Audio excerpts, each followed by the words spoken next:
Let me begin by introducing myself. I am Dr. Maria Tanyag, a lecturer and research fellow here at the ANU Coral Bell School of Asia-Pacific Affairs.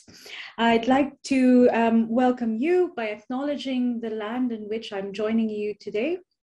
ANU is based in Canberra, land traditionally owned and cared for by the Ngunnawal peoples.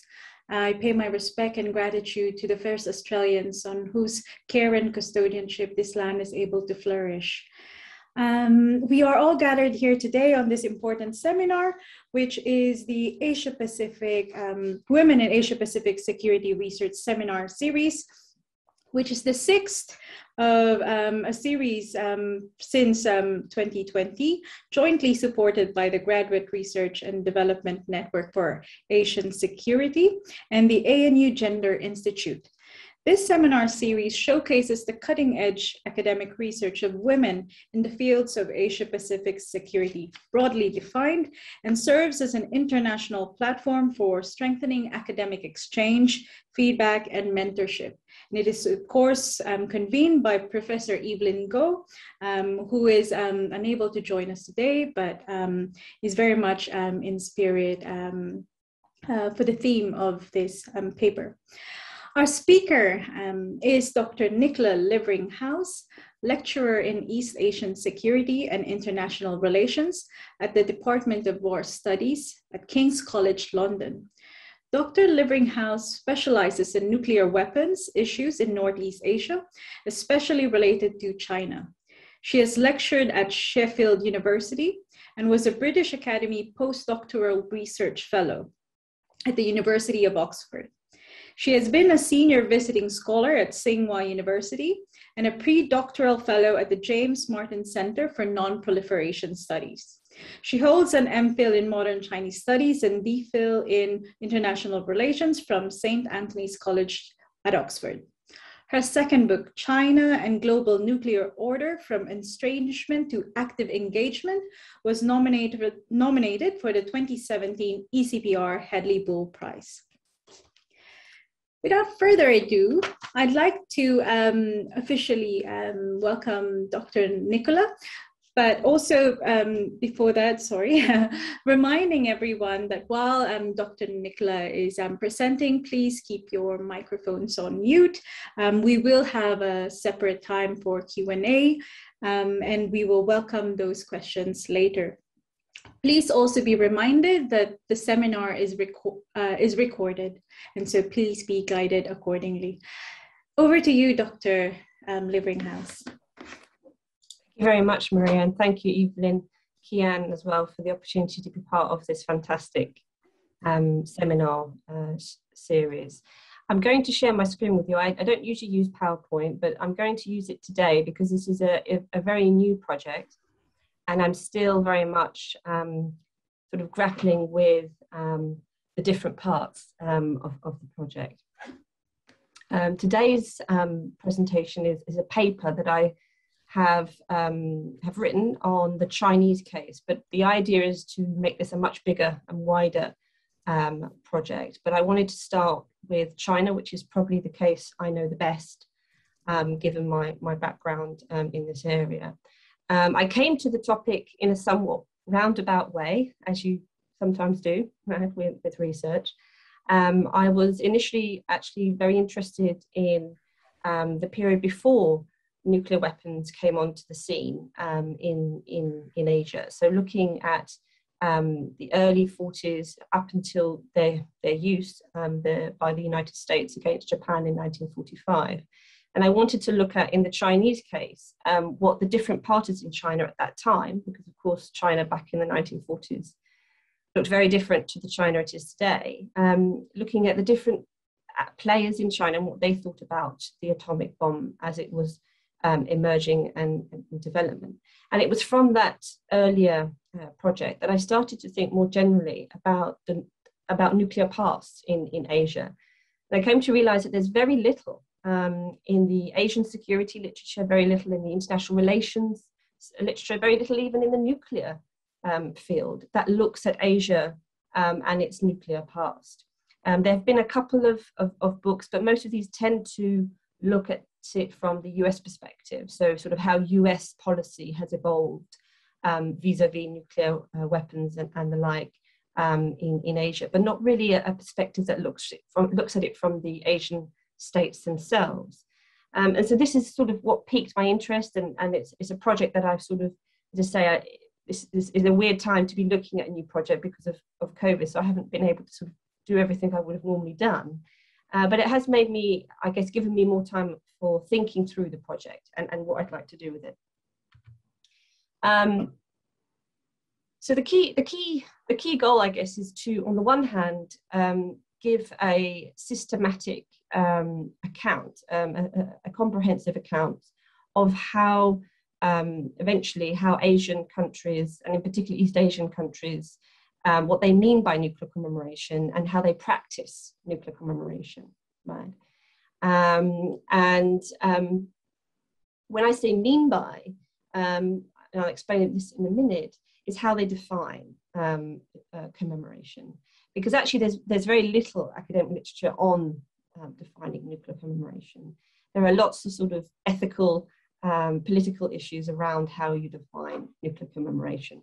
So the attempt in the project is to get a sense of what Asian countries mean when they say nuclear commemoration and what they do. In a separate project, well, not separate, it's part of the big project, in a separate paper, I'm working with someone who we're presenting a typology of different practices of nuclear commemoration across the globe. And what we found is there's great variation. And so what countries do in terms of events, in terms of objects and institutions and so forth to commemorate nuclear weapons. So that's one side of the project, is looking at the definitions and the practices behind nuclear commemoration. But in terms of Asian security, the key interest here is sort of understanding how the different nuclear histories, and they really are different histories, and how they shape regional security order and inform even that order today. That's the sort of key analytical thread, I guess, that brings these all together in the Asian context.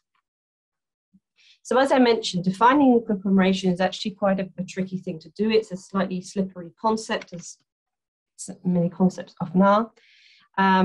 Memory, symbolism, and remembrance in this area, they typically are tied up into two things. The first is trauma, so trauma related to suffering and the death following the bombing of Hiroshima and Nagasaki in 1945. So that the particular group there, the survivors, the hibakushas, have been very important in sort of driving forward memory around this horrific event. But there's also the human and ecological costs of nuclear testing, which was prolific and incredibly destructive and devastating in a number of Pacific states and islands between the mid-40s up until the early 1960s. So there's a trauma around that, and actually now that trauma is acquiring there's not just a moral element, but it's acquiring a legal element now, because recently at the United Nations, nuclear weapons were banned and deemed illegal, and a number of Pacific states, for instance, are now using that treaty to actually strengthen and improve their legal chances when they're taking the United States or France or other countries that tested in those areas to court. So trauma is one way of sort of thinking about nuclear commemoration. So it's a somewhat negative way of looking back at the nuclear past, right? And a sense of not wanting to repeat past mistakes. But the other way is very positive, and that's a celebration generally of scientific achievement, something that's seen to be very difficult to do in physics, but once achieved symbolizes modernity and a capability and sophistication, right? I mean, so countries like Pakistan and even China, of course, use that language of celebration of scientific achievement and sort of modernity, technological modernity, in explaining why, and attaching value to their nuclear programs. I should say at this point, celebration of scientific achievement isn't simply related to commemoration of nuclear weapons development. It also commemorates the ability to have nuclear energy in the civilian sector. So countries like Brazil, Argentina, even Iran have a number of different practices of nuclear commemoration around the scientific achievements of nuclear energy. So it's not simply about nuclear weapons. It is, of course, very controversial, and practices do indeed vary, as I mentioned. It's controversial because from an ethical perspective, some of the commemorations, some of the events around commemoration can be seen as in very poor taste. I'll give you an example from the United Kingdom here, because it might seem an unlikely case. The United Kingdom, up until fairly recently, if you've been following the integrated review, that's slightly not the case anymore. They had something pretty awful to say about nuclear weapons. But up until that official document was declared and released, the UK has tried hard to project itself as a responsible and restrained nuclear weapons state. But it still engages in commemoration and events that have been seen as in very poor taste. So for instance, a couple of years back, there was a big event held at a major religious site in London involving members of the royal family to commemorate the UK nuclear arsenal. And this was seen as very unnecessary, involving the royal family and adding value to these weapons that particularly disarmament groups and NGOs were very unhappy about. So there is these ethical aspects. Of course, other countries, particularly countries that are trying hard to push for disarmament, Japan, Canada and others, might not approve of countries engaging in these types of events. It's also true that the practice of nuclear commemoration can be so everyday, it can become so normalized, so deeply entrenched in society, so commonplace, that you may not even actually be aware of it. A colleague of mine, the way she talks about, in the nuclear field, the way she talks about the US case, is that the US is swimming in nuclear commemoration. It's so commonplace, it's so everyday, it's part of popular culture, it's everywhere you go, to the point now that you don't even recognize commemoration actually being practiced because it's so normal. In Russia, there's been some work which looks at the relationship between religion and nuclear commemoration, how deeply intertwined these two are, problematically, of course, but that's an interesting case. And then in Iran, as I say, a country that does not yet have nuclear weapons, but it has been pursuing a civilian nuclear program, of course. They, for instance, introduced coins and currency to commemorate their achievements in that area. So the practices vary, and it is controversial.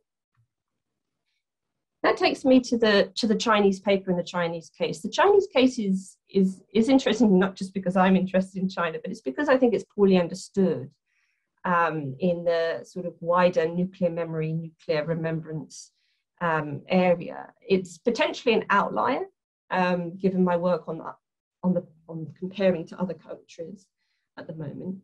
But it's potentially an outlier for not much longer, I think.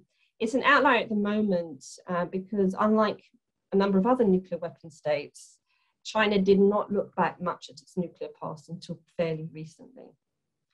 When that did happen, when we had past Chinese leaders, Deng Xiaoping, Jiang Zemin, when they reflected upon the bomb, this was typically done to justify China's development as a sort of necessary evil, as it were, to improve, on the one hand, China's overall international standing, which was very low in the 50s and 60s, but also to counter perceived bullying against the United States at the time.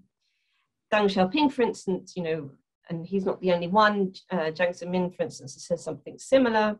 It's said to have stated, if we didn't have these bombs, if we didn't have the nuclear bomb, the hydrogen bomb, if we didn't launch satellites in the 60s, we wouldn't be regarded as influential, we wouldn't have the international position we have today. So generally, when there's a reflection by a Chinese elite on their own nuclear arsenal, it's a reflection which is based very much on justification of development and the important sort of value of these weapons for China's own status, international status.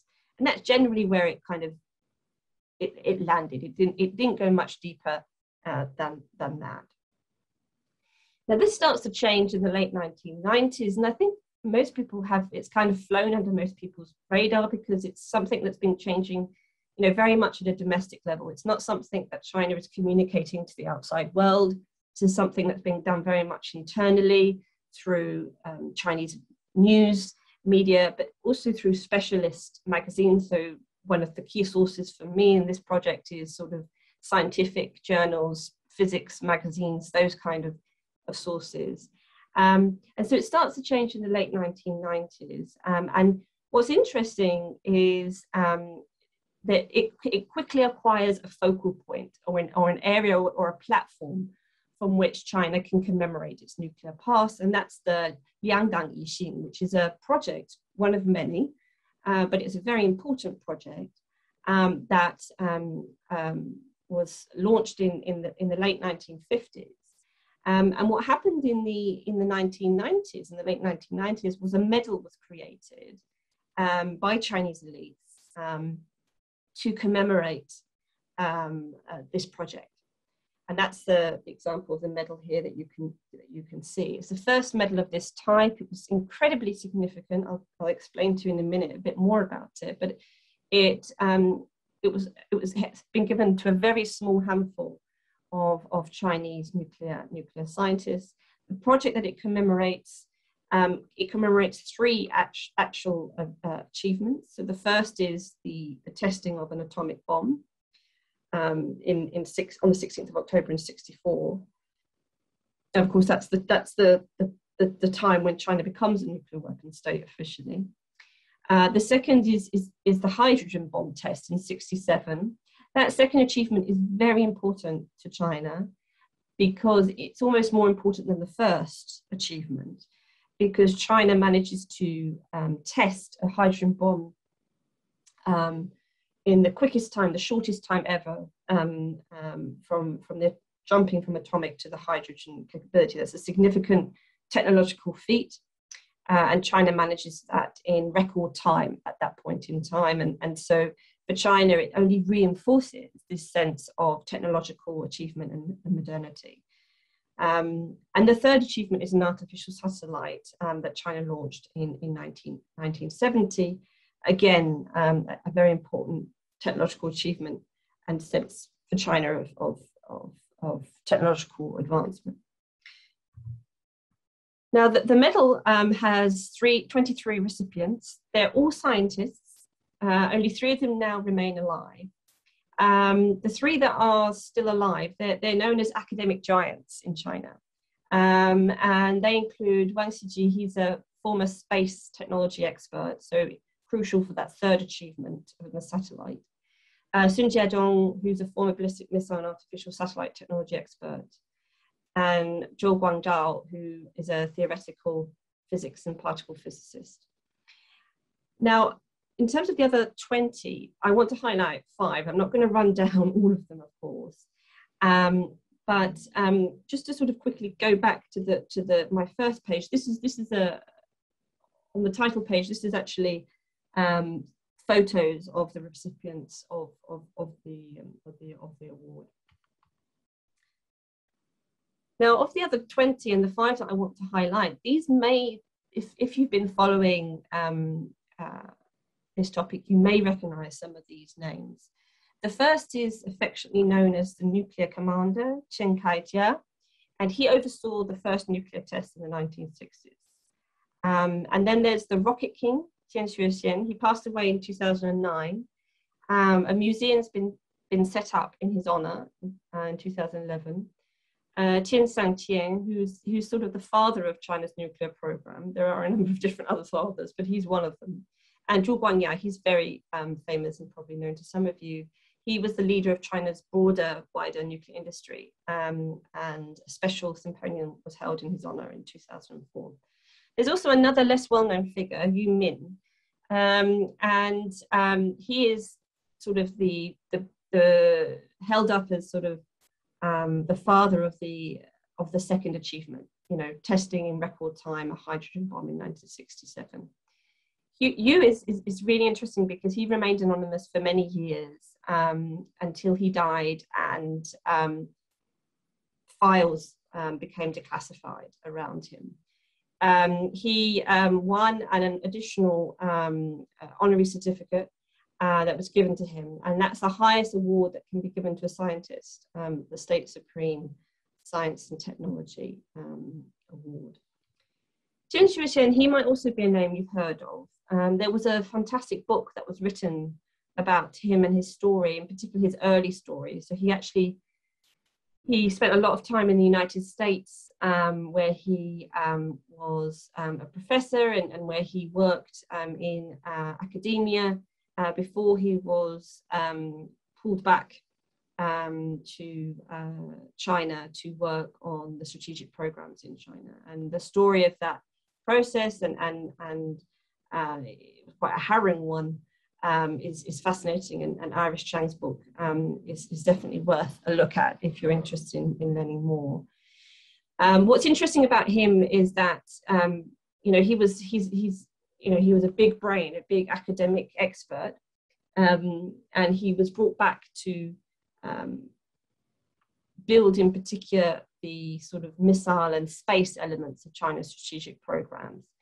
He was brought back in very controversial ways, and he ended up becoming a model scientist, and particularly when he passed away in recent years, he's been held up as an excellent member of the Communist Party, and his sort of story, his earlier story as it were, has been completely ignored. Really it's his sort of scientific achievements and then later on his sort of seniority within the party that is focused on here.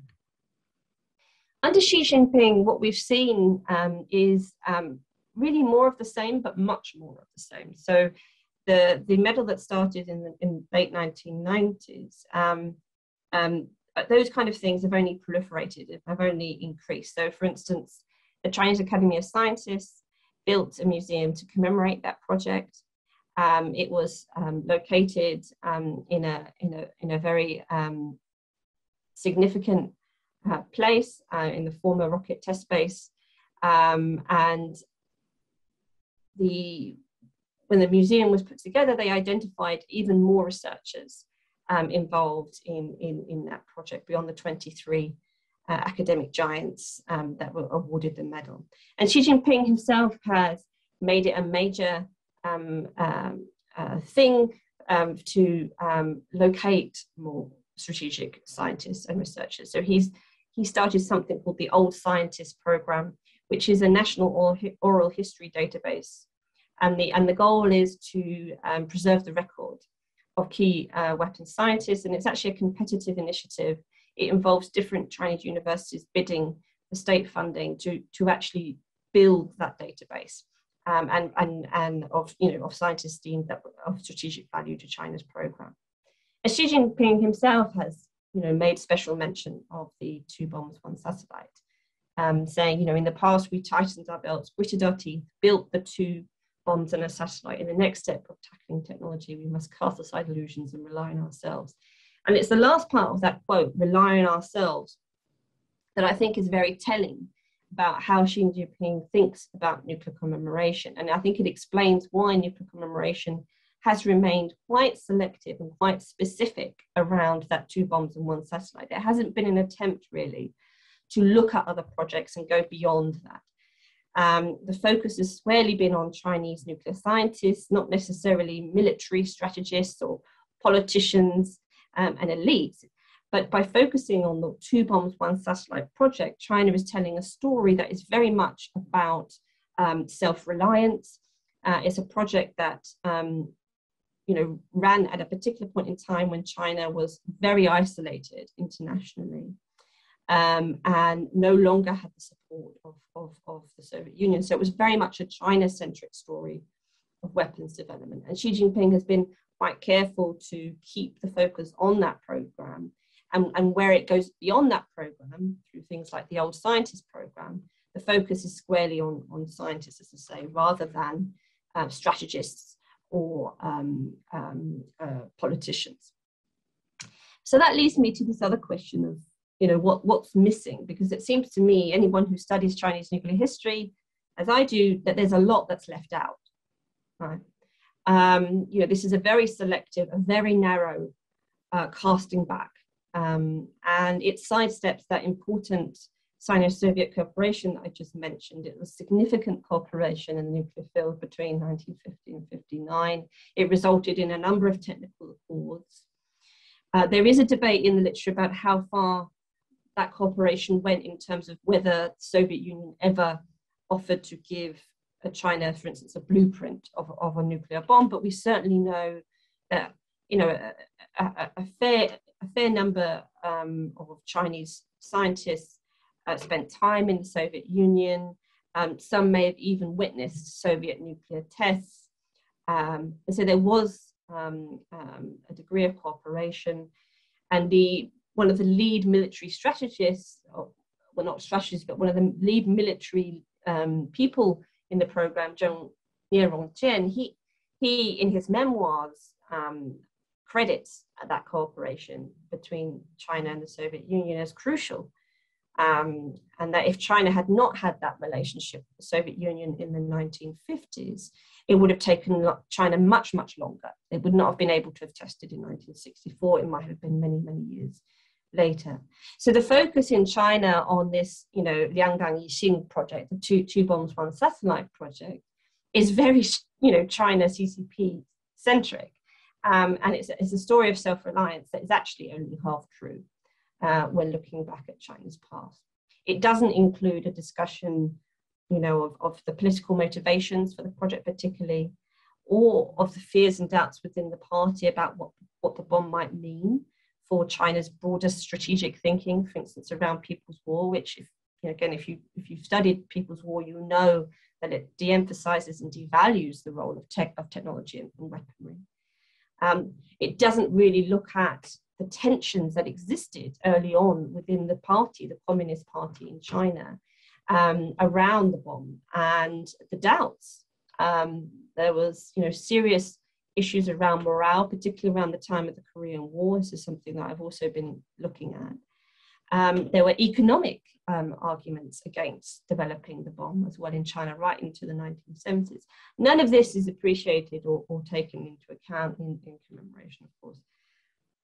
In terms of political leaders, there's no account here of Zhou Enlai, who was hugely significant. He was, of course, the premier in the Mao era, and he was incredibly significant, as was former Defense Minister Chiang Kai-shek, in protecting the strategic programs during the Cultural Revolution in the 1960s and 1970s. In fact, again, a bit like the half-true story of self-reliance. In this case, we could say that if it weren't for people like Zhou Enlai and Chiang Kai-shek, we might not actually see China as a sort of more complete nuclear power as it is today, because there were a number of programs that were under serious threat during the Cultural Revolution.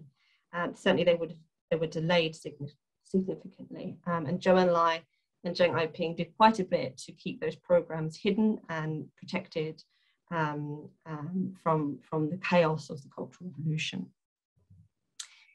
China's nuclear commemoration also doesn't really discuss attempts to frame and justify the bomb as a bomb for all Africans and Asians. And that's something that I discovered in my own work through the Ministry of Foreign Affairs archives in Beijing when they were more open.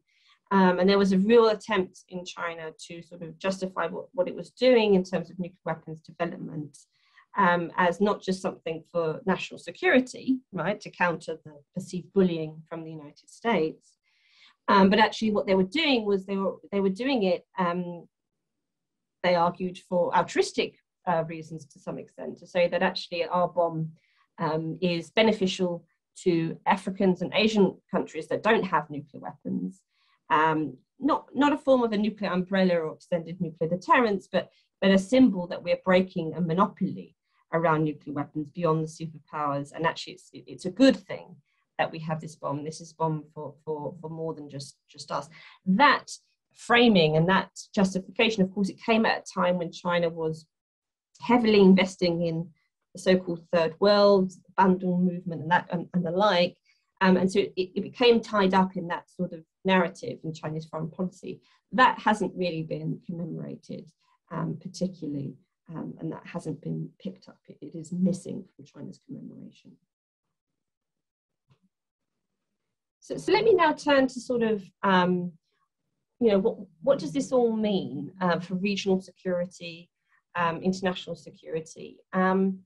So there's a couple of things that I kind of would like to sort of highlight here and also maybe have a conversation with some of you. I think above all, it elevates the significance of these weapons in China to a degree that they haven't been elevated before. Some people have argued, as have I, that China has a relatively modest nuclear arsenal compared to some other nuclear weapon states. But what that isn't the most significant aspect actually of China's nuclear status. One of its more significant aspects is that China has always sort of toned down, has always downplayed the value of these weapons in a declaratory manner. In particular, it has, pretty much always had the view that these weapons shouldn't be used. Its no first use policy reinforces that, of course. But generally, China's always, and you can see that in the way that it operates and carries out military exercises and so forth, has always sort of put nuclear weapons as not simply a weapon of last resort, but one that would really only be used if nuclear war has already broken out and China has been attacked with nuclear weapons. And that actually is quite a unique position for a nuclear weapon state. Not all nuclear weapon states take that position. And so this, in a way, you could argue, is a worrying trend that suddenly China sees value in commemorating these weapons and elevating, as it were, their standing.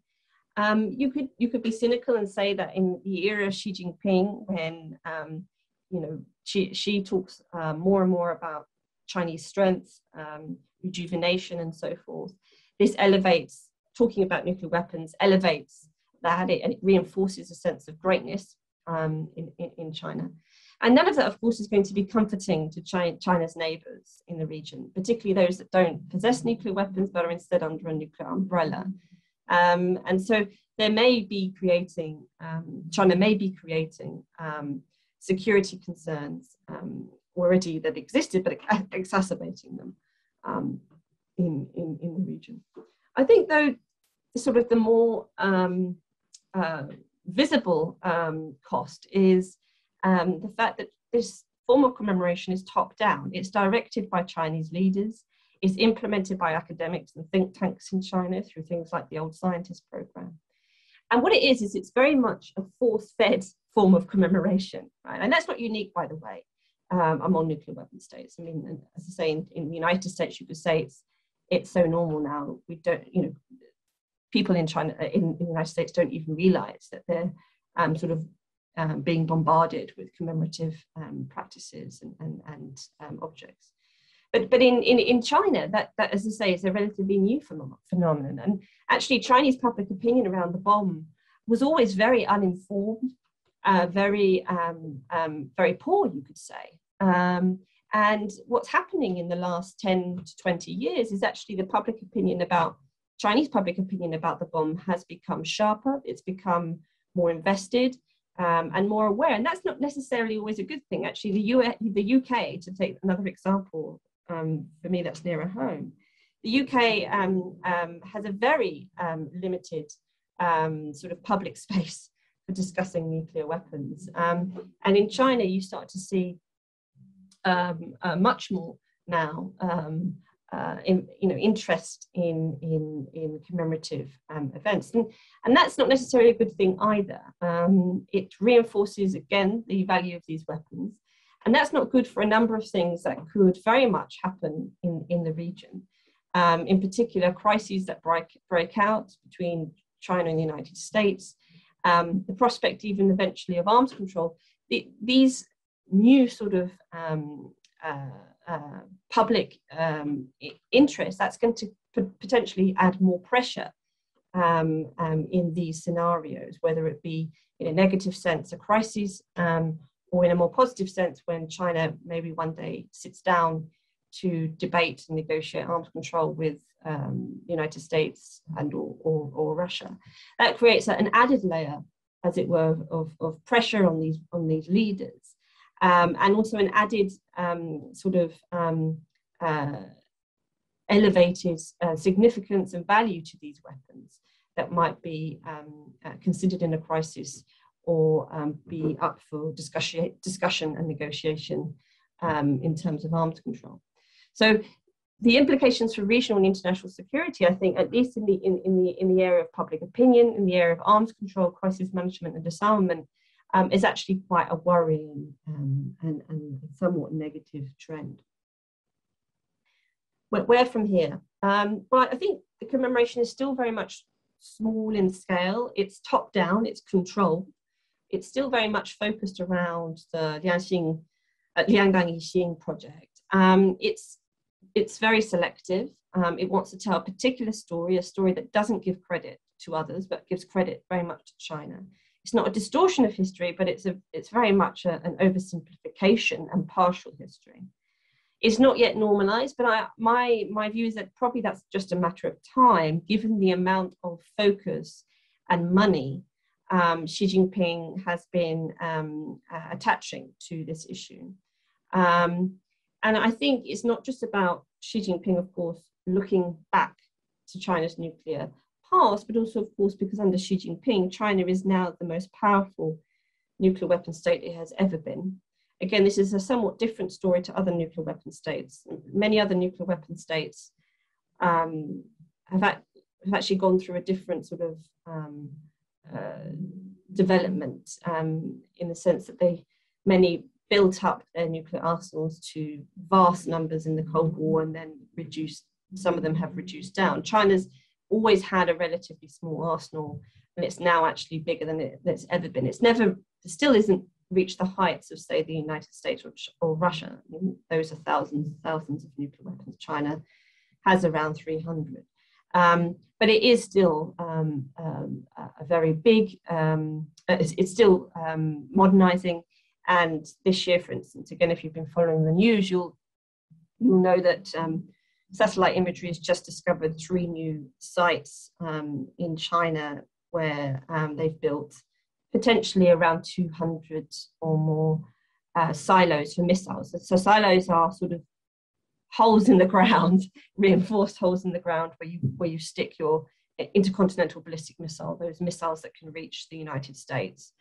Of course, that's caused a huge amount of concern. Does that mean that China has another 200 missiles that it's going to put in those silos? I don't think it does personally, but it certainly suggests that China is reinforcing its nuclear arsenal and trying to make it more survivable. So that, combined with the commemoration of China's nuclear arsenal, is in many respects, I think, a worrying trend. It deserves certainly systematic analysis, and I think it deserves to be viewed in terms of its global and regional context. And I will leave it there, and I will stop sharing as well. Thank you very much, Nicola. That was a fascinating presentation, and I certainly learned a lot. I think I'll just highlight for the seminar some of the three key points that I gained from your presentation. And again, I'm very new to this field, but I definitely appreciated first the point about nuclear commemoration, which is from a pedestrian understanding. This is not I assume that this would be about the past, but actually your presentation emphasized how much nuclear commemoration is about the present and the future, and how a particular state navigates or positions and is positioned by others within an international order. I found it very interesting how you presented in the Chinese case, how that past is actually curated for the purposes of the present, and perhaps in the coming years ahead. The other point that I really liked and appreciated is the point of the scientists and these academic giants working behind, or not actually behind, but actually central to nuclear commemoration. And this brought to mind how even now with COVID and climate change, where science is often framed as apolitical, I think your presentation reminded me, and I guess the audience as well, that science is very political. It is steeped in the mechanisms of the state, and especially the close historical relationship between science and the military enterprise. And perhaps that is something that we might connect again to the present, as you pointed out and rightly observed, that Chinese commemoration is still small, but it's growing. And so what does that tell us about how China is curating its past in order to legitimize its visions of the future? And then finally, and this is something that I'm very interested in, you've mentioned how the retelling of the nuclear commemoration is based on a very China-centric story of self-reliance. And yet in your research, you found that actually it disregards all these past attempts to actually frame nuclear development as a bomb for all Africans and Asians in the 1960s. This to me is so interesting because it tells me, or it signals to me, particular geopolitics in the 1960s and decolonization, and how China was framing itself to be part of that broader, the third world. How is that related to how Chinese rejuvenation and Xi Jinping is framing its strategic goals and ambitions, perhaps in the context of the Belt and Road Initiative, how it's relating to Southeast Asia or in Africa? Do we see continuities, and how might the relationship between the nuclear commemoration fit in with that? Are there attempts to actually perhaps revisit that framing if we see perhaps connections between Belt and Road Initiative and the nuclear commemoration? Because for me, I think, and again, someone learning from your presentation, I think that's really fascinating to explore. But that's for me. We can now open it to the audience. May I request, and if people are comfortable, to switch on their camera so that Nicola can also see you and actually engage with you.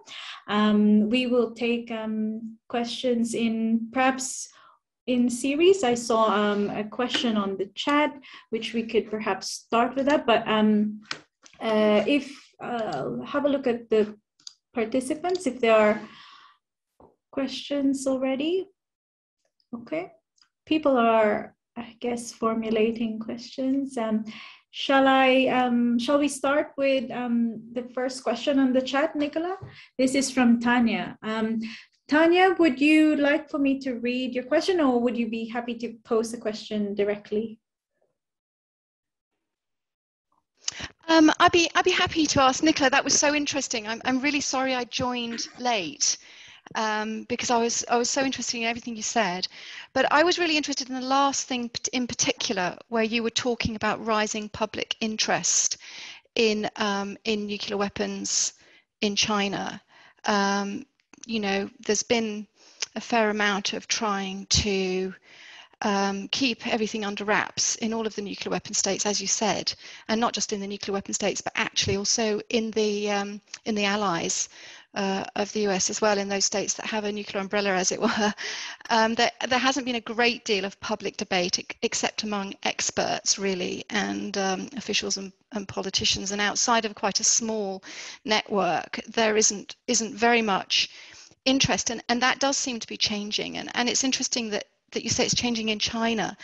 And I wondered if it could actually be in some ways a positive, because if there is interest, there is also the opportunity to influence the debate, and including for outsiders to influence the debate. And I think now we've got more tools to do that than in the past. So I just wondered if you saw any positive aspects for that.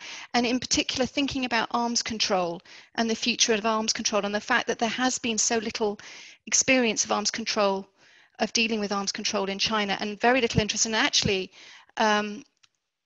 officially, there's quite a strong pushback against arms control, and a sense that it's seen generally among officials as a form of containment of China. And, you know, it's not surprising given what happened during the Trump administration.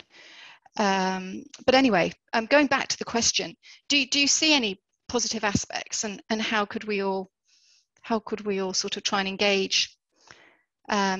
Is it useful for us to engage in that? And do you see avenues for us to actually influence the public debate? Thank you. Thanks, Tanya. Yeah, I mean, I think I need to I focused, as you say, quite early on the negatives. But there probably are, I mean, I'm thinking in particular here, some of the language that Xi Jinping used in the Trump era, when Trump decided to leave, with some reasons, of course, the Intermediate Nuclear Forces Treaty, and Xi Jinping, even before then, but had been using sort of the language of restraint to sort of contrast China with the United States. And so I think there is some language that she could use that is a positive language, and that could be picked up. I think reinforcing no first use and sort of the value of no first use, and sort of I'm not sure I could use this word, but sort of showcasing the value of that to the Chinese public could be a positive thing, and that could be done more in China. Whether there's political will to do that, I would still fall back on the view, though, that when you combine it with what China is doing in the present, it is problematic, because you also see, you know, the things like the silo construction, right? That seems to suggest that China would like to have more recognition, right, from the outside. You know, that it's a serious nuclear weapon state.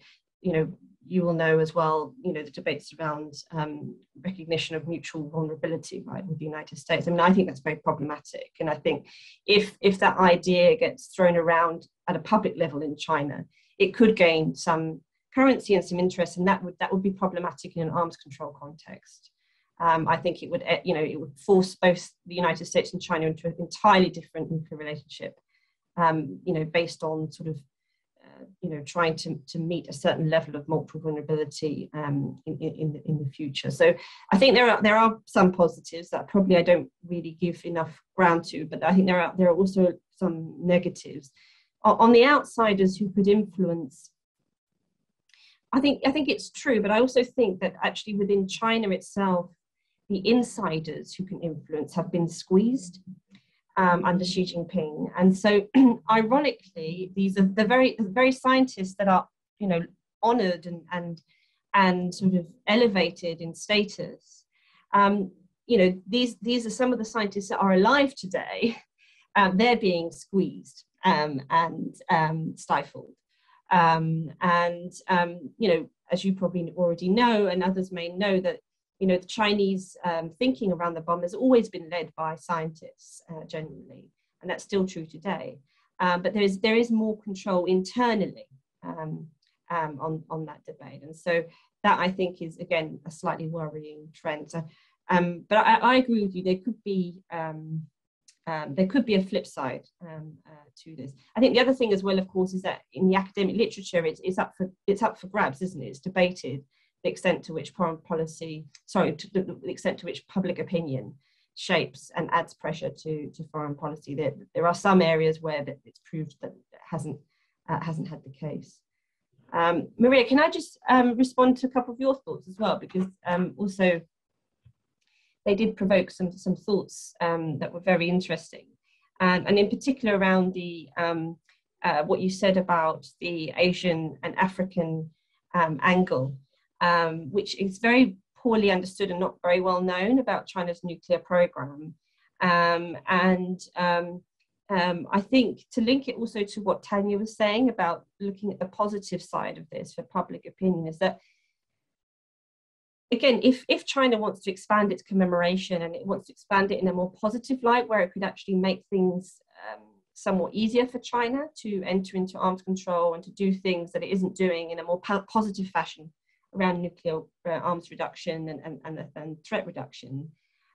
This is one area, because by showcasing that, you know, that line of thinking and that position, which was well thought out and substantiated in the foreign policy documents I saw in the archive, you know, it does link into other broader visions that Xi Jinping talks about, right? I mean, some people are very dismissive, right? Because particularly when they're translated, they sound very wordy and flowery. But, you know, the Xi Jinping idea of building a community of a shared future, right, for all mankind, that seems to me, and I think some Chinese experts have started to think of it in a nuclear context, but it certainly, I think, is somewhat validated by this past, Chinese nuclear's past in this area of thinking about, you know, what role does our bond serve beyond national borders? So I think there is a linking here that can be made between the past and the present that is a positive linkage,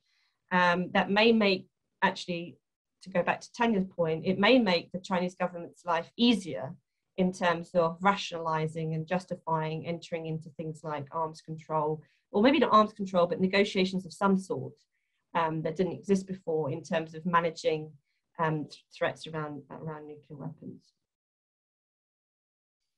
Thank you, Nicola. And absolutely, I think I'm looking forward to learning more about that aspect of your research. We do have several questions lined up, so I'll go through them. I guess we can take two at a time, or would you like them one at one? Okay, we've got a few now, so I'll take them in batches. I also want to remind people, please feel comfortable to switch on your cameras.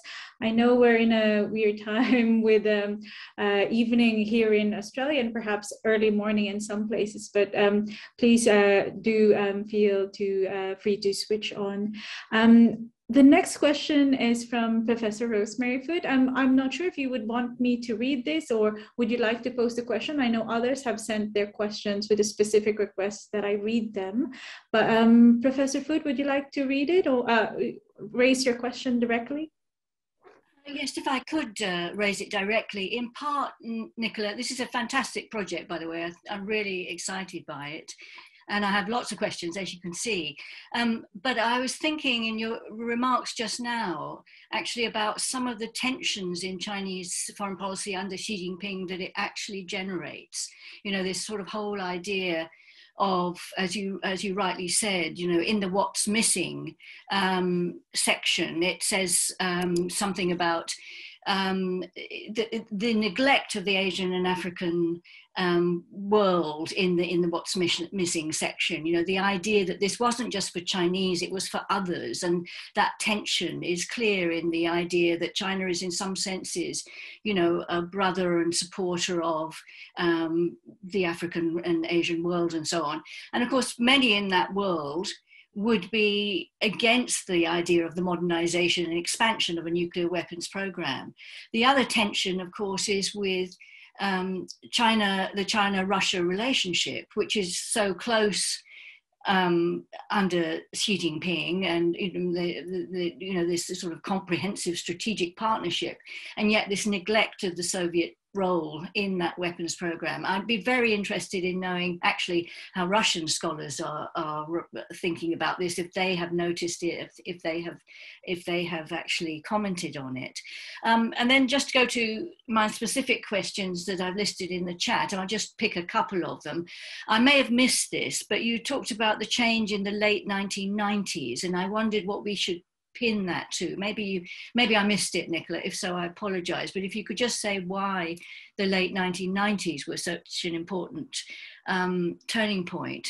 And one other question I had is whether particular dates are actually chosen for the commemoration, and whether these are kind of used for citizen mobilization purposes, or, you know, in that sense, is there a way of making the top-down expression of commemoration actually more involving for the citizenry. I wondered if that was going on at all.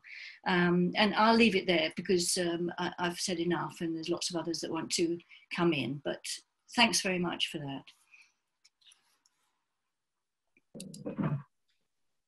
Maria, shall I just go ahead and answer?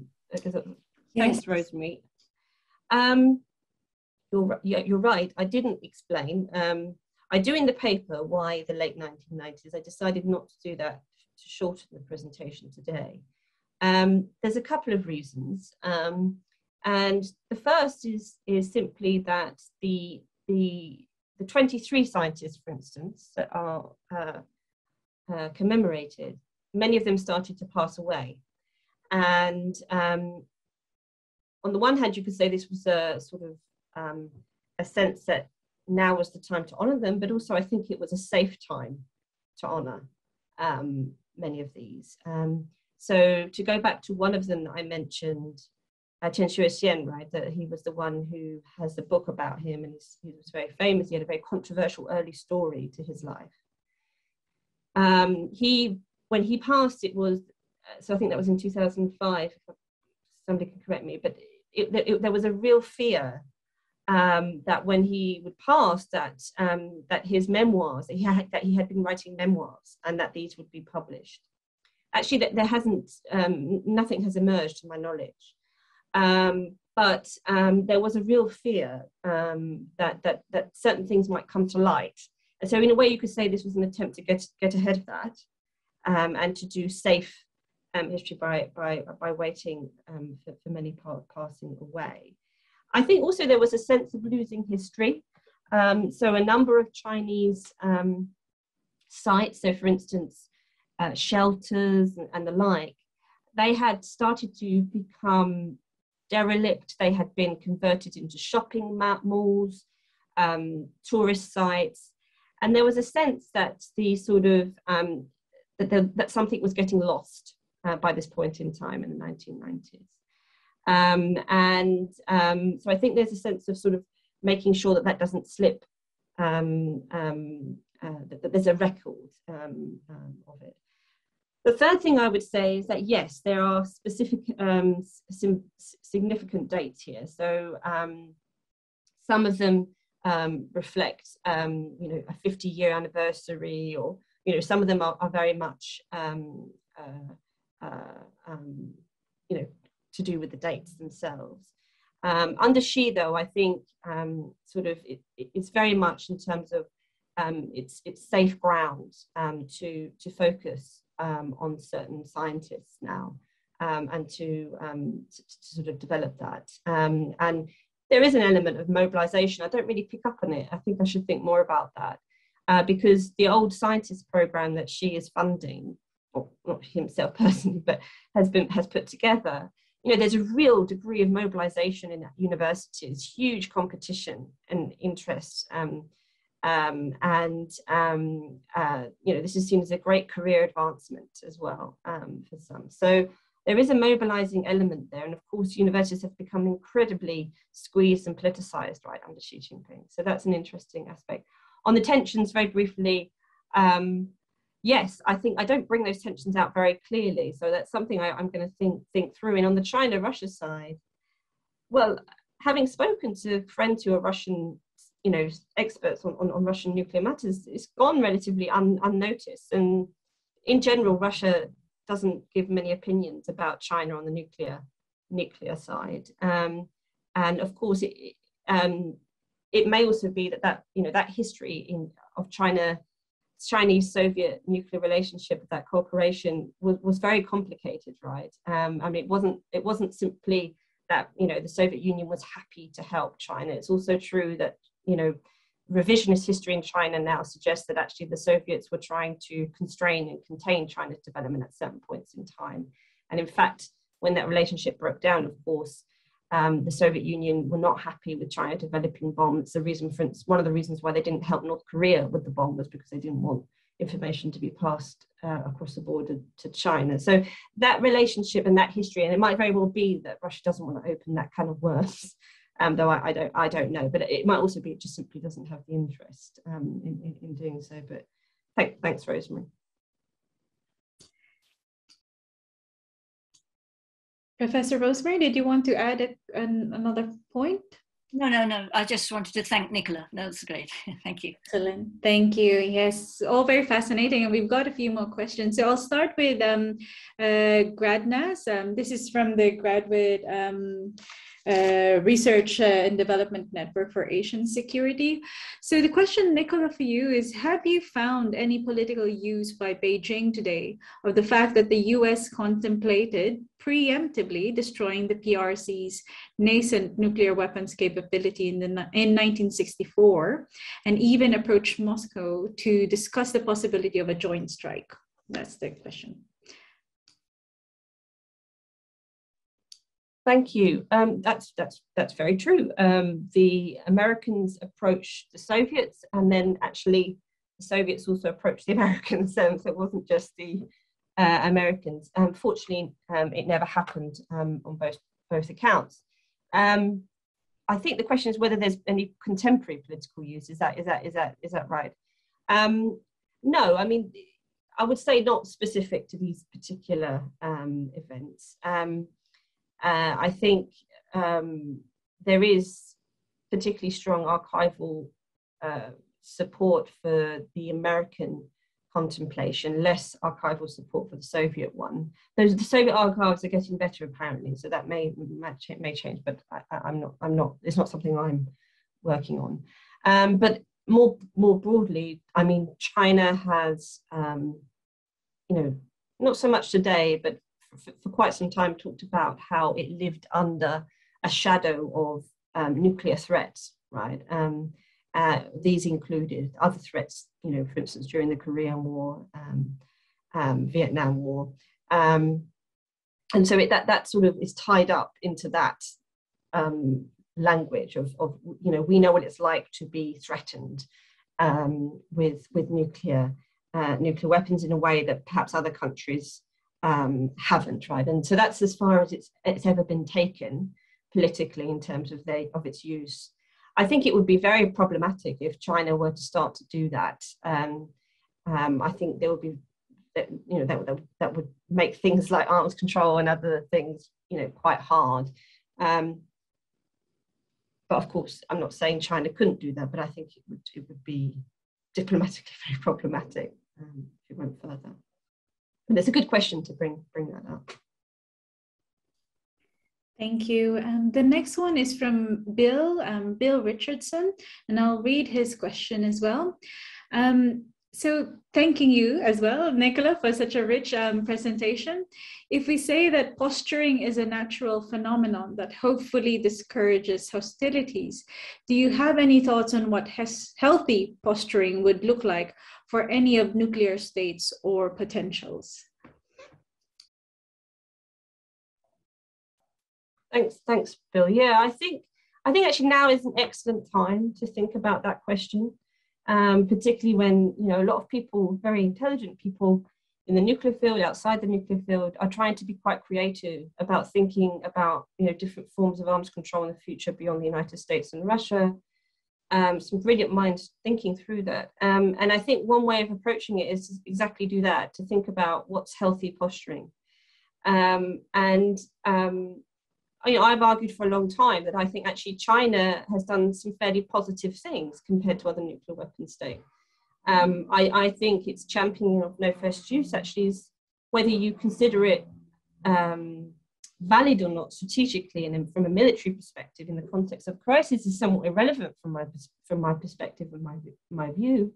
I still think it's healthy posturing. Now, that's not the type of posturing that all countries can do. So some countries that extends security to other countries like the US to Japan and South Korea and so forth, they may not be able to engage in that type of posturing, right? Because those allies might not want no first use, for instance.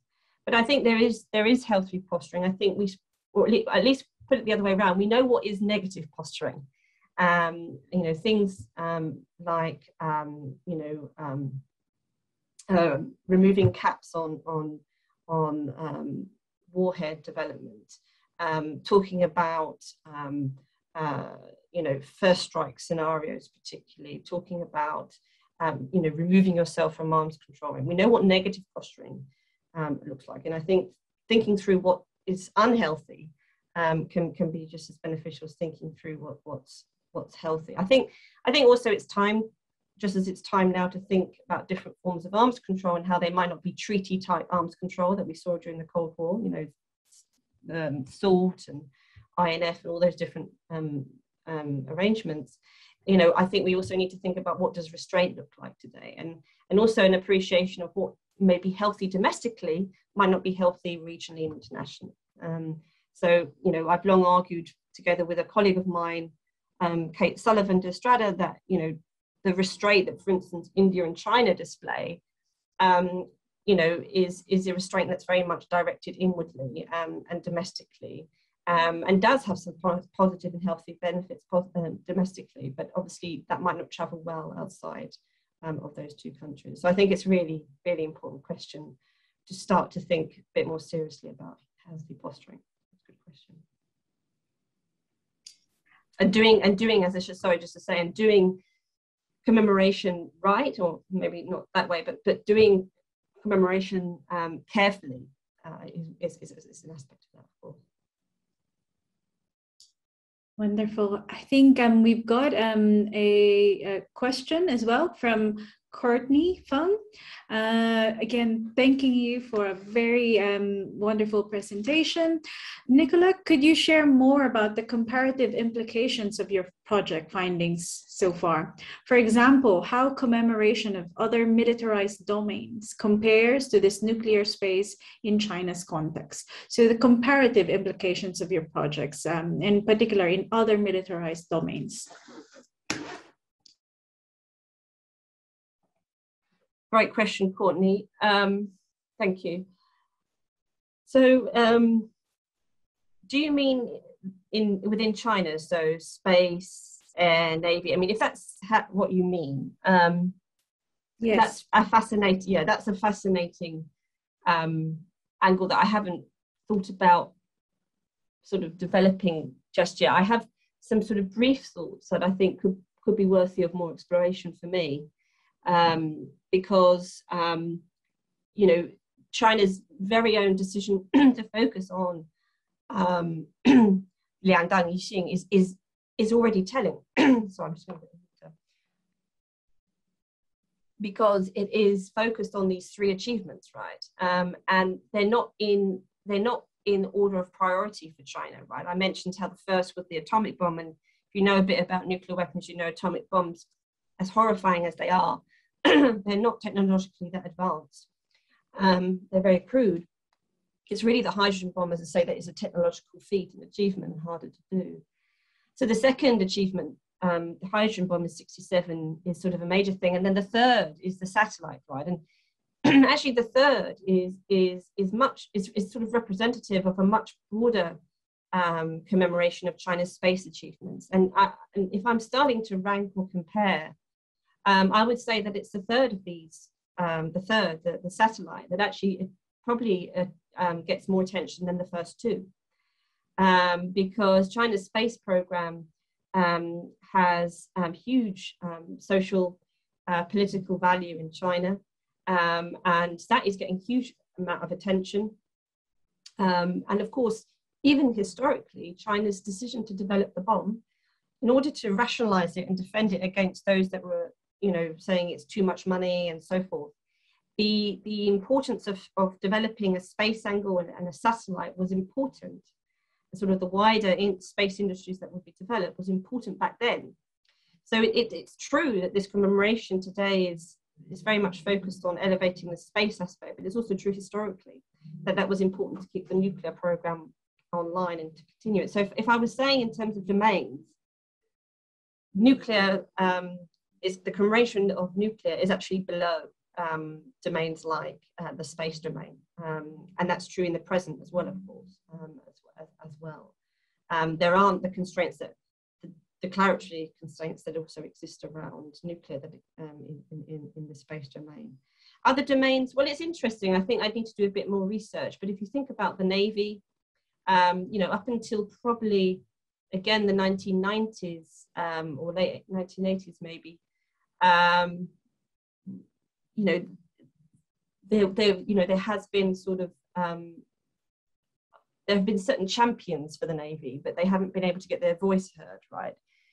But since the 1990s, they've managed to do that. And so there's a lot more appreciation.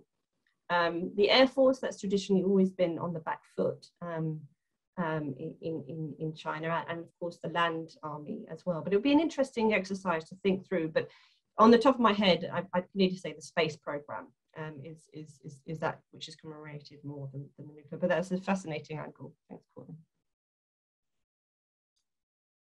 Thank you. I think we've got excellent time. We might, Nicola, would you like to take maybe 1 or 2 more questions before we wrap up? Or would you like to make any final comments? I haven't got. You haven't got. You know, I mean, I'm.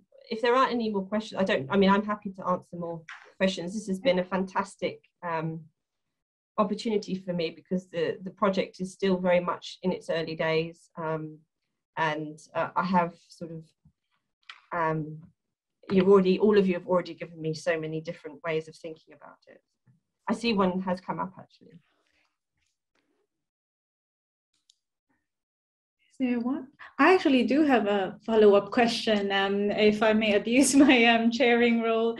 Because as you've mentioned, this is a developing, a work in progress. Where do you see the next step? So immediately after this seminar, what would be the next set of things that you'll be looking at? Because it is a fascinating project, and also just that point about memory and trauma, but also the scientific achievements. It's so fascinating. So what would be your next steps? I mean, at the moment, I think what I would like to sort of focus in more is on sort of bringing together a much stronger global comparative light. So I'm doing a fair amount of work, as I say, on building a typology of nuclear commemoration with a colleague, and she and I are sort of getting a sense of how nuclear commemoration is practiced worldwide, and I think that will give me a better sense of to see what China is doing and whether it's doing it that differently. I think from my perspective, as I said, I start off by saying that I think China is a slight outlier. So I would like to sort of confirm that a bit more. I think those that have read my work before know that I've generally made that argument about China in the nuclear context, that China does things slightly differently, and that hasn't always been understood. And China is very proud that it's done things differently. And I think it may also be doing its commemoration differently, not necessarily, with good intentions or with good implications, but it is doing things, I think, slightly differently.